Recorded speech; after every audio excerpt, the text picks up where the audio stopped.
Well, welcome. We're continuing on with our Bible study, the story, looking at chapter 27 titled The Resurrection. Our Bible study is written by Max Lucado and Randy Frazee. There's a video that goes along with it, and I'd encourage you to watch that video before coming to our study. Our study, as it is right now, we are looking at the questions proposed by Randy Frazee and Max Lucado in the back of the book, and we're going to be talking a little bit about those. I'd encourage you to be with some friends as you watch this video, or family, over telephone or in person, to be able to talk about those questions yourselves. As we do, I'm going to come to the last question. I'm not going to answer that. I'm going to leave that with you in hopes that that'll spark some more conversation for you. So question number 1 of our study is, after Jesus died, why did some of his followers come to the tomb? What does this tell you about friendship and loyalty among Jesus' companions? As we look at that question, it's a little hard to answer because we need to remember that Jesus died just before the Sabbath. So Jesus was laid in the tomb without the proper burial procedures. His body hadn't been anointed with oil as it was supposed to have been done. And so that's what the disciples, what the women were going to go do the next morning when they went out to the tomb. The difficulty was that as they were going out to go do this, they of course discovered that the stone has been rolled away and that Jesus' body isn't there. The angels speak to them and say, "Go tell the disciples." And so then they go and tell the disciples, and the disciples run back and see for themselves that the tomb is of course empty. What does this tell us about friendship and loyalty is difficult, because what we understand is that despite Jesus' death, despite the fact that some of them thought he was the Messiah, the one who has come to change the world, he had died, and they were clearly devastated and broken and disappointed by this, not understanding fully the meaning of his what his death and then his coming resurrection would be. So what we see is, despite the fact that these people were disappointed, these two women were disappointed by the outcome, by his death, they still loved him. So despite being disappointed, they still loved him, and so they were still doing their religious duty of anointing this body, of taking care of him, even in his death, of honoring him that way. But just as they attempted to honor him, then they discovered out the much greater truth of what had just happened. So what does it tell us about friendship and loyalty among Jesus' companions? Is that for at least these two women, that they loved him. And despite he didn't seem to be the one they thought he was, or there was something they didn't understand about what was going on, because in their heads probably wasn't meant to die, that they still loved him and they still were loyal to him.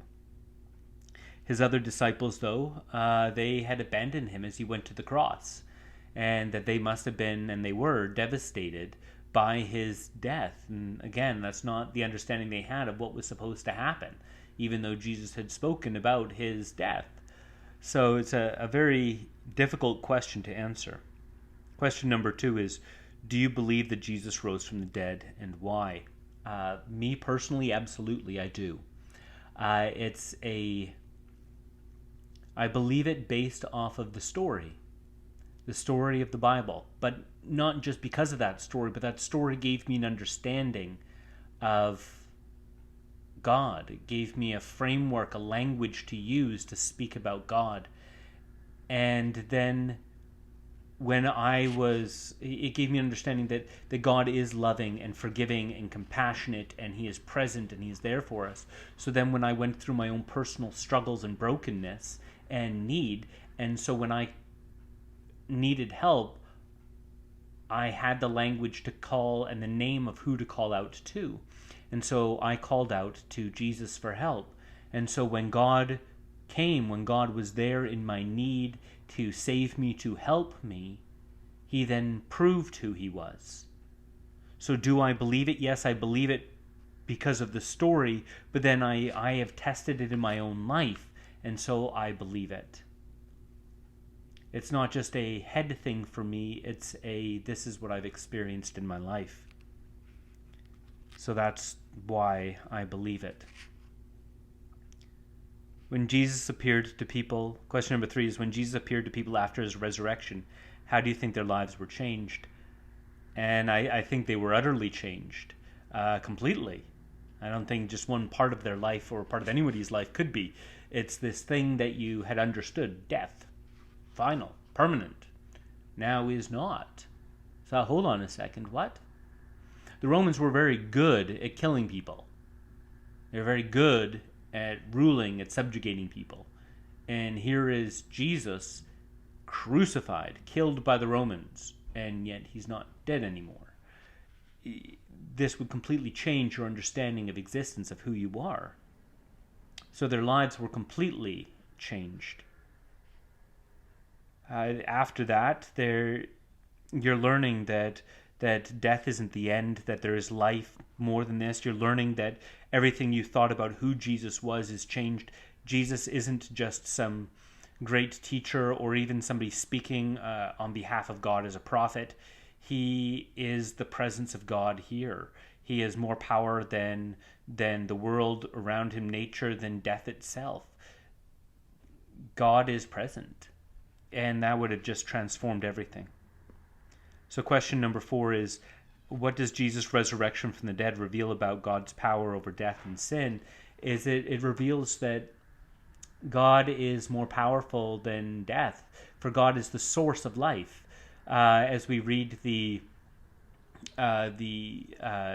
book of Genesis, and we realize that God spoke out and created the heavens and the earth and created all things, we know that life and creation comes from God. And so from Jesus rising from the dead, we realize and understand that God's creative power is more powerful than death.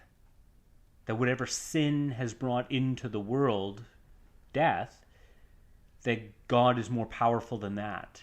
And God can unmake what sin pollutes, taints, and destroys. God can recreate. And that's absolutely incredible. So whatever we have brought into the world, whatever damage we have done, God can undo. And that's incredible. So what difference can or does it make in your life knowing that Jesus is alive today? It should make every difference. For if Jesus is alive, then death and sin are simply forces that control you, that have power over you, as long as you allow them to. As long as you do not turn and run towards Jesus, who has power over them. If we come to Jesus, if we be with him, if we're present there, if we call out to him, then he has power over those things, over death and over life and over sin and righteousness. It should make every difference. The disciples, after Jesus had risen from the dead, they didn't know what to do. And so they went out and did what they used to do, and they went fishing. And there the disciples are in the boat, and they're fishing, and they haven't caught any fish. And there's a stranger standing on the shore, and he calls out to them and says, "Have you caught anything?" And they say, "No." And so he says, "Throw the net over the other side of the boat." And so they do.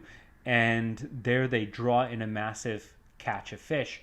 And so one of the disciples turns to Peter and says, "It's the Lord." And so Peter just dives into the water and just heads straight for Jesus. He abandons everybody and everything else to get to Jesus. That's our response. Abandoning everything for Jesus. And that's what makes sense. For if Jesus has power over life and death, is there anything else? I can work my entire life and push towards making money or having the best reputation in the world or the most power in the world, and I cannot achieve as much as I could by coming to Jesus. And what I mean by that is that at some point it all goes back in the box. The game is over. Everything just collapses. I die. I go into the earth. But with Jesus, that's not the case. And although I might give up things in my life to follow after him, to be a disciple of him, I follow in his footsteps. I forsake other parts of life.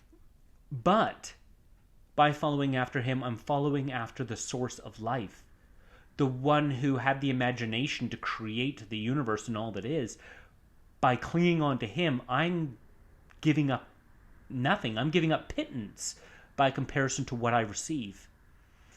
And although I might give up becoming a neurosurgeon or a doctor or a lawyer or somebody of great power and fame, I might be giving up those things now. The truth is, I'm coming to the one who's the source of life.